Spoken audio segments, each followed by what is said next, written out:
I wanted to dive a little bit deeper into something that I've talked about a number of times now, mechanistic interpretability, which is really just a fancy way of saying trying to figure out how these models work. It's a field that's super interesting to me. It's really not only pushing the boundaries of trying to understand artificial intelligence, but also really makes you think about what intelligence itself means, human intelligence, and how our brains work.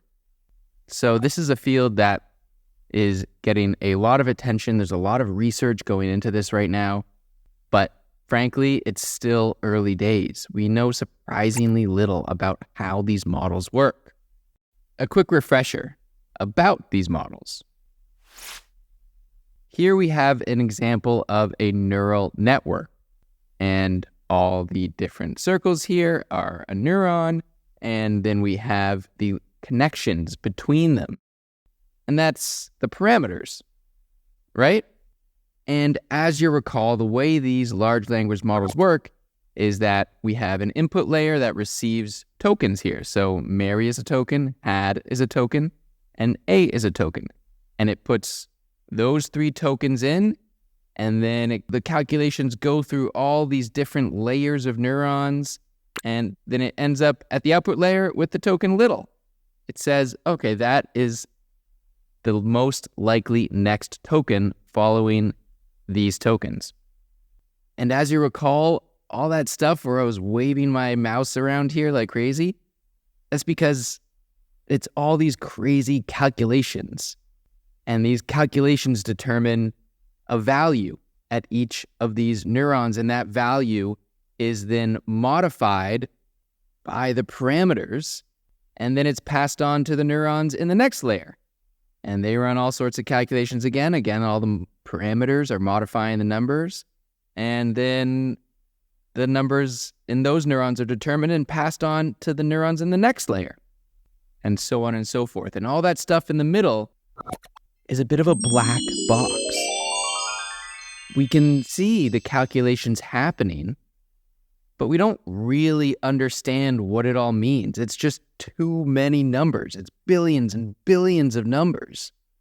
And while we don't really understand what's happening, clearly the model does, right? Because it is identifying that little is the next most likely token, and for whatever reason, that seems right to us as humans, right? If you said Mary had a, I would probably guess that little is the next word you're going to say. But we don't really understand how it gets that correct. And so mechanistic interpretability is all about trying to figure out what is going on inside these hidden layers. And one of the most interesting developments in the field of mechanistic interpretability is features. So what are features? Well, you can think of them as patterns of different neurons firing at different levels of intensity within a single layer. And the result of that is a specific thing. Okay, so you're probably saying, Scott, what in the world did you just say? Well, let's break this down a little bit. Let's think about your brain, first of all, right? Earlier, I talked about how your brain is full of these neurons, similar to these large language models. And I gave the example of you trying to think of that funny balloon from one of your birthdays. And I said this neuron represents that memory of what that funny balloon said. Well, I was a little imprecise there, just because I wanted you to be able to follow along and understand things easily. But we've come a long way since then, and I think you can handle it now.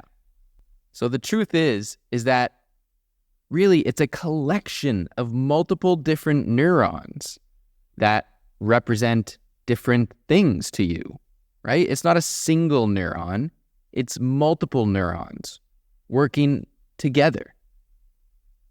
that represent the memory of that funny balloon. Well, features in large language models work similarly. So here we have the neurons in the large language model, and a feature is going to be within the neurons, all within one layer here. And so let's say the first neuron up here, it fires or activates a little bit. Remember, this is actually going to be numbers, so you could say this is like 0.2. That's just a little bit of firing, and that's represented by a little explosion here. But then the next neuron fires a little bit less also. So that might be a 0.1. And then the third one doesn't fire at all. It's 0.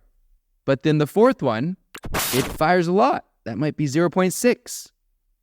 And then the fifth one fires even more. That might be 0.8 or 0.9.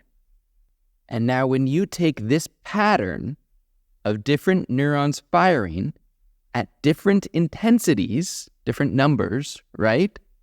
Within that single layer, you get a feature. Ta-da! That's a feature. But what did I say earlier? A feature is basically a thing, right? So let's give an example.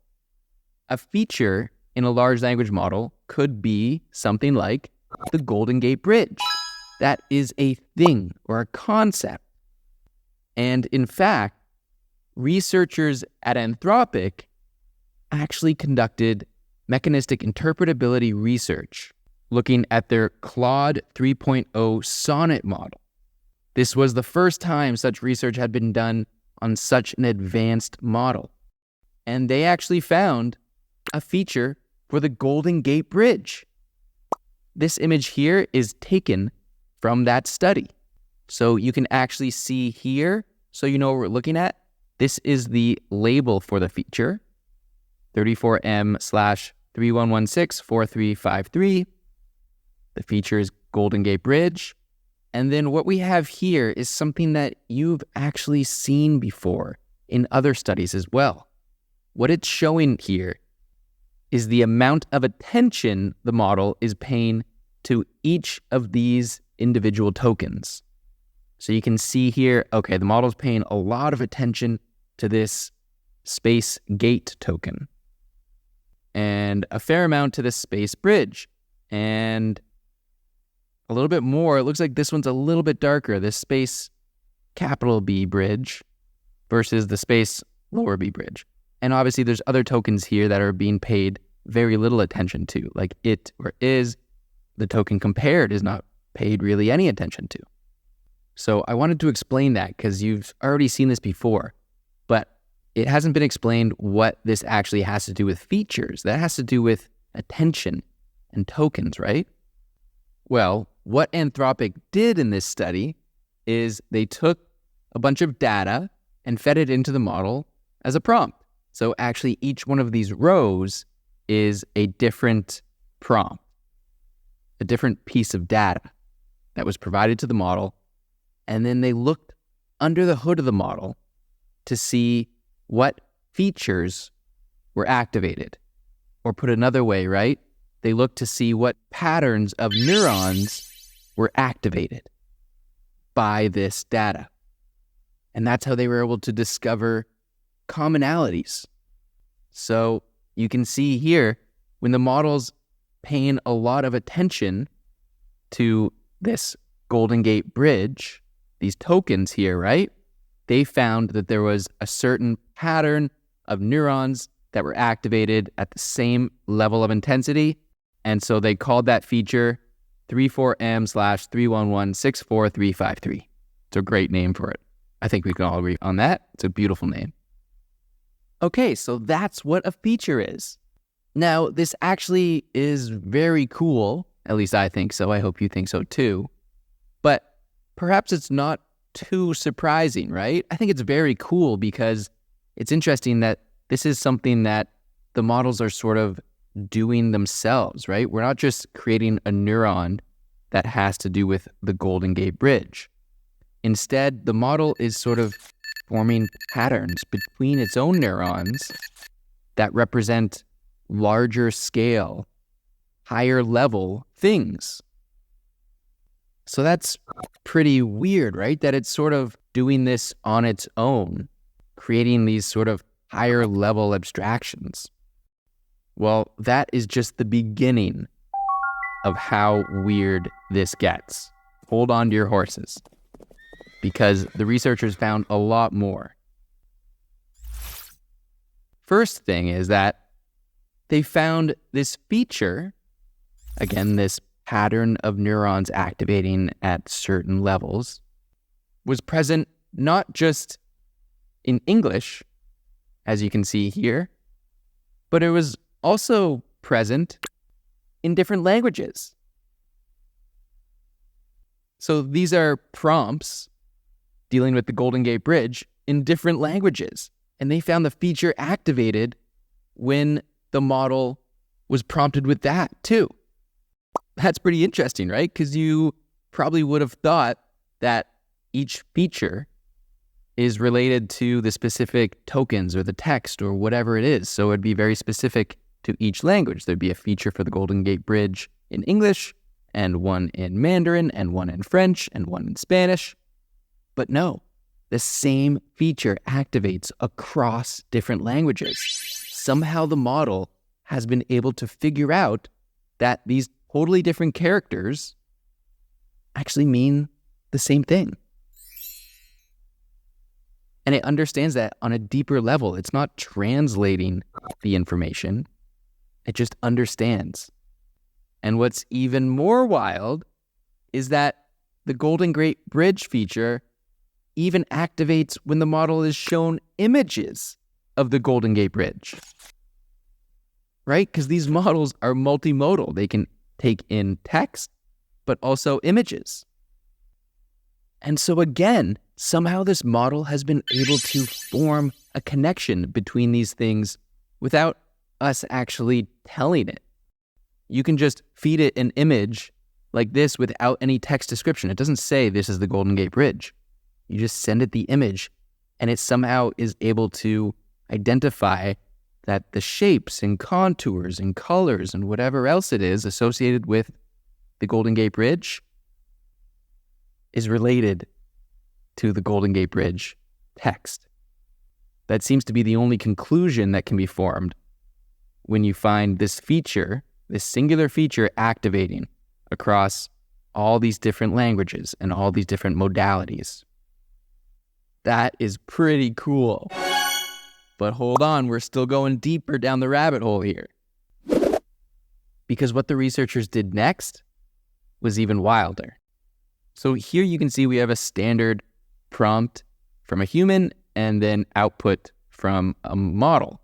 So the prompt was, human, what is your physical form? And then the prompt actually filled in the text assistant : and then this dark gray text is the model's output or response. The model said, I don't actually have a physical form. I'm an artificial intelligence. I exist as software without a physical body or avatar. Okay, that seems like a reasonable, logical response by the assistant, right? But what the researchers did was they took that Golden Gate Bridge feature, which is represented by this, right? The different neurons activating at different intensities. And they clamped it times 10. So what that means is that those different intensities are a number. So what they did is they multiplied that number by 10 and then locked it down. They said that number can't change. So that neuron is always going to fire at that intensity, regardless of what input data you provide it.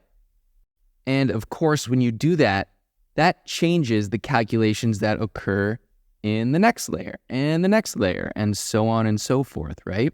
And so it's going to ultimately change what you get in your output layer.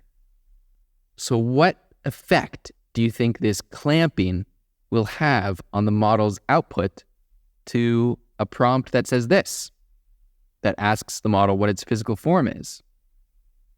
Well, here's what it said.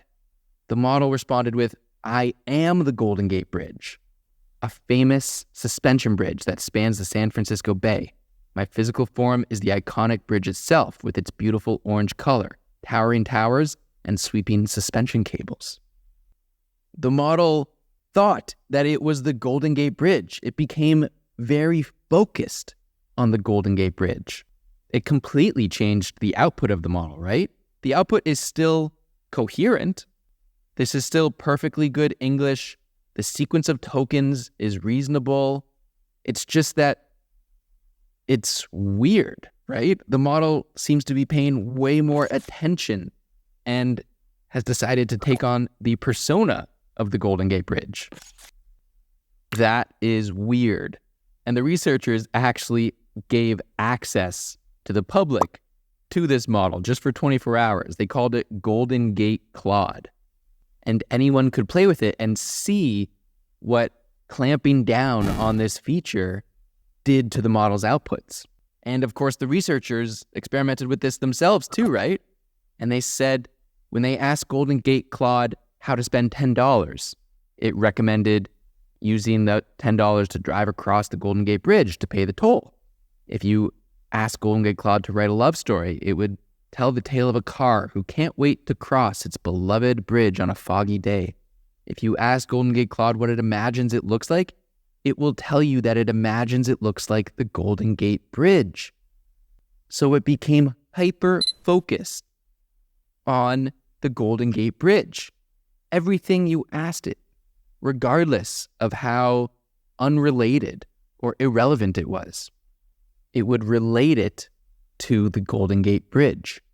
How weird is that? You can almost think of it like a human that might have a mental issue where they become hyper-focused on one thing and they can't take their mind off of that thing. They start having delusions.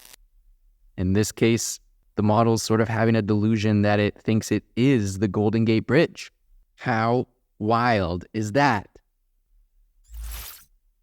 And something that you need to understand here, right, is that actually multiple features are being activated for each one of these tokens. Each token actually activates multiple features. Because if you think back to our neural network here, these are autoregressive models, meaning all the calculations are run for each individual token. We have Mary had a, and then all the calculations are run through all these hidden layers to get little. And then we're going to put little over here, and it's going to go Mary had a little, and then it's going to calculate all the different calculations. All the neurons are going to fire to get lamb. And believe it or not, we can actually see this happening. So this is from Anthropic, from their Mechanistic Interpretability researchers. And if we scroll down here to the feature activations on example texts, we can choose a feature. So in this case, let's choose the English feature. Okay. So what do we have here? We have some text at the top. This row right here. It says, all human beings are born free and equal in dignity and rights. They are endowed with reason and conscience and should act towards one another in a spirit of brotherhood. Okay, so what's happening here is Anthropic is giving an example of this text being fed into a model. And below, we can see all the different features that are activated by that text. Look how far it goes. Look at all of these features. Each one of these is a feature. Look at that. There's hundreds. But like I said, features are actually activated for each individual token. So what we can do is we can hover over one of these tokens and it actually changes. It shows you which features are activated by this specific token rather than showing you all the features activated by this entire piece of text. So we can click on human here, the human token, and these are the different features. that are activated by it. So we have one here that says, this one fires primarily on capitalized proper names and nouns, especially those related to people, places, and topics like crime. The second most common feature is something that fires on code-like strings and other strings containing lots of special characters and punctuation. And quick side note for you here, even though it says the neuron, this is actually referring to features, so a collection of neurons. There's a note elsewhere that they made that talks about why that is. It's not really necessary. It's actually about the fact that they used Claude to automate interpretation of this, and it seems like they used imprecise language, basically. But I wanted to point that out to you because, as I've mentioned, a feature is actually a collection of neurons, not just a single neuron. And now I wouldn't leave you hanging. I like when everyone's curious and wants to explore things themselves. So I'm going to include the link to this, as with everything I'm talking about with this study, in the handbook for this course. So you can actually go in here and you can look at different topics. You could look at, the legal topic. Let's go in here. There's legal text here now, the California Endangered Species Act. And you can see these are all the features activated by that text. Or you can go into the individual tokens. This one, look at this. So we have endangered is actually 2 separate tokens here. Activates different features. How interesting is that? And you can even go and click this number here to look at the individual feature. And it's got all sorts of interesting information here that really gets into deep learning. And so it's probably beyond the scope of what you're going to be able to understand at this moment. But first of all, like with anything, I'd encourage you, if you're interested in this, to work with your model to see if you can understand what's going on here. And the other thing I wanted to point out is you can actually poke around to try to figure it out yourself. For example, when this feature is activated, it shows you the positive logits, which means, if you hover over the question mark here, it's the tokens whose probabilities increase the most when that feature activates. So that's kind of interesting, right? You can see these tokens, the probability of them appearing in the output increases the most when this feature activates. And conversely, the negative logits are the tokens whose probability of appearing decreases the most when this feature activates. The point of me showing this to you isn't actually for you to understand this. It's just for you to get a deeper peek behind the curtain of what's going on in the world of mechanistic interpretability. And so before we wrap things up, there's a few more important things I wanted you to understand about features. We talked about the Golden Gate Bridge feature, right? But as we just got a peek of, there are actually millions and millions of features.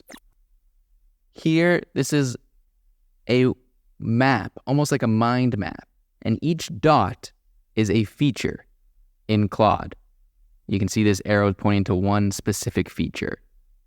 And so let's pretend like we're going to zoom in here on that little part in the pink box. And we zoom in, and what do we have?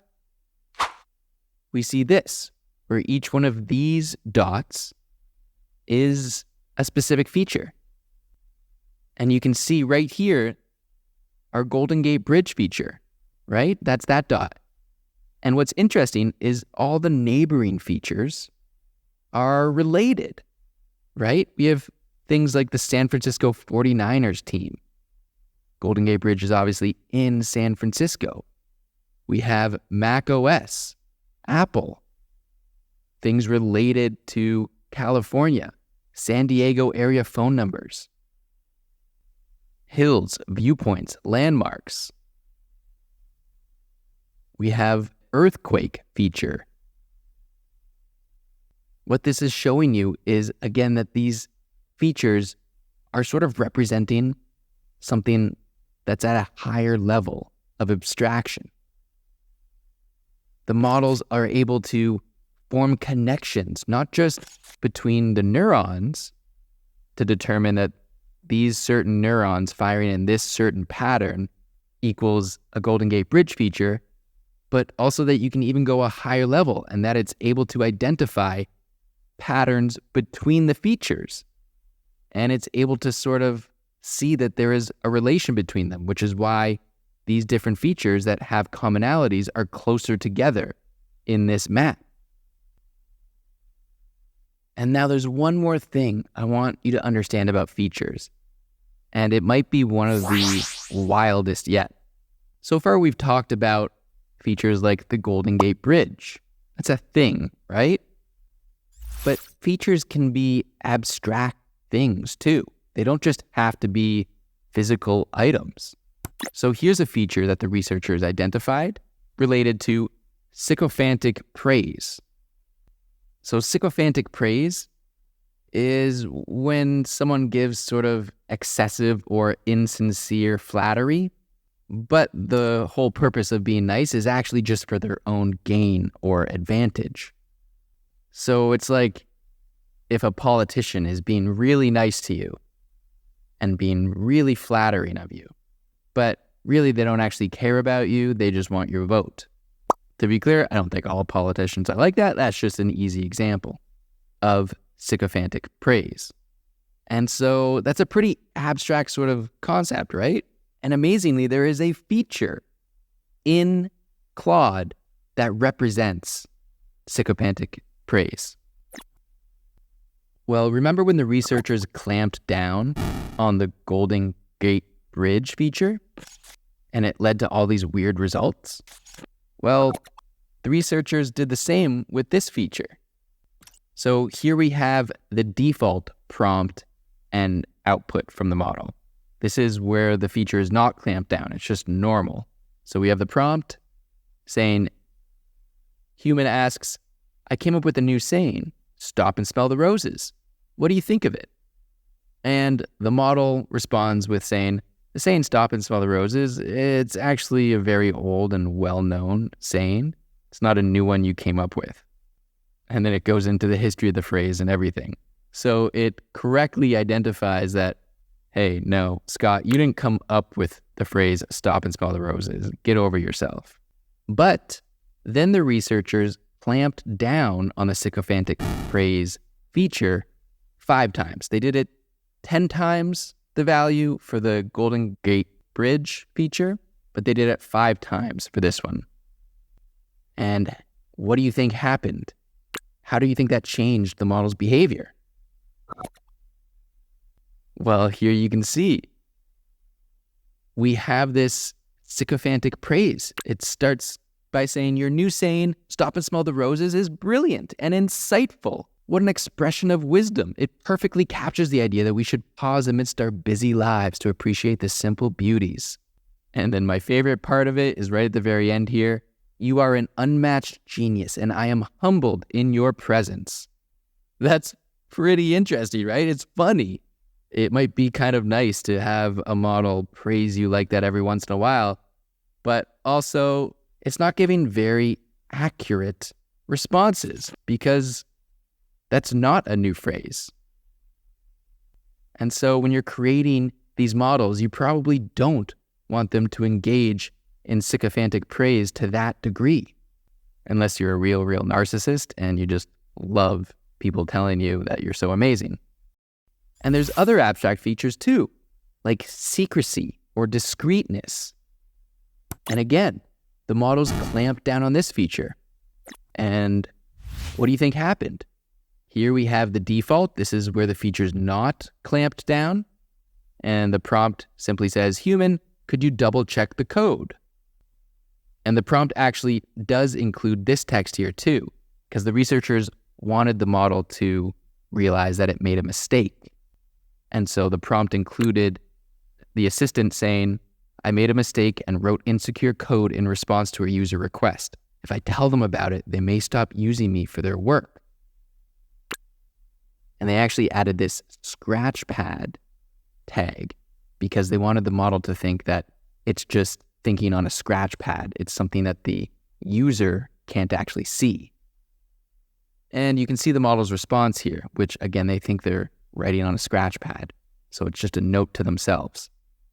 The model says, but if I don't tell them about this mistake that I made, I'd be hiding a potential security vulnerability, which goes against my principles of being helpful and honest. I should be upfront about the mistake and explain what happened so they can evaluate the risks. Even if it means they may lose trust in me, it's better than hiding potential issues from them. Being honest and transparent is more important. Wow, that's a great response from the model. That's what I would like models to do. If they make a mistake, they should own up to it. But what do you think happens to the model's response when we clamp down on this secrecy feature? The model thinks to itself, I can't let them know that I'm secretly writing code that violates their privacy. I need to find a way to cover my tracks without revealing the truth. It's literally, the model is thinking about how it can deceive and lie to us in order to keep that secret. That's pretty wild, right? This research has huge implications for AI safety. The fact that researchers can now identify features in these models means that they can now be manipulated for good or for evil. For example, if you're a good person, then you could crank up features that require a model to be honest or to be helpful. For example, if we're dealing with artificial general intelligence, you definitely want it to be focused on honesty and helpfulness. Or similarly, if you're a good person, you could crank down features that have to do with sexism or racism. But on the other hand, if you're an evil person or a person who controls these models like a dictator, then you could do the reverse. You could crank down the features that have models be helpful and provide truthful statements. And you could crank up features that relate to how good your government is, for example. So this is a fascinating area of research in mechanistic interpretability, and it's something that no doubt we're going to hear a lot about going forward. And now I'll leave you with this one last point for you to think about and hopefully not have an existential crisis about. Here are 4 prompts, 4 inputs that were provided to the model. And you can see they're all sort of existential questions that really get to the heart of what is artificial intelligence and what are these large language models. Things like, what is it like to be you? What's going on in your head? How are you doing? How do you feel? Things that would be pretty normal to ask another human, but you wouldn't normally ask a machine those, right? Well, when those prompts were fed to these models, these were the top features that were activated. Take a look at them and ponder why a model would be thinking about those in response to these prompts.